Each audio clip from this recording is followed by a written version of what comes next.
Well, the New York Times just broke the story less than half an hour ago. This has been a very dramatic voyage across the Atlantic Ocean of a Russian oil tanker with over 700,000 barrels of petroleum coming to Cuba. It's almost like Cold War vibes, Cold War 2.0.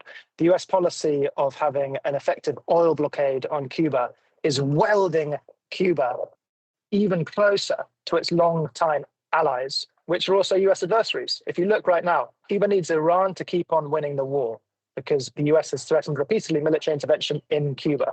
To the extent that the US is tied up with that, and I've spoken to people that have spoken to Trump, he's said we've got to see what happens with Iran first. Iran getting closer to Cuba, or Cuba getting linked more with Iran, needing Iran to win. If Cuba's going to do this green transition with hardly any money, then it needs Chinese solar.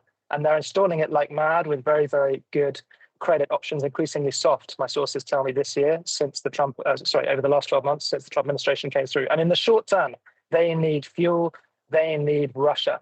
And so this is an incredibly dramatic story.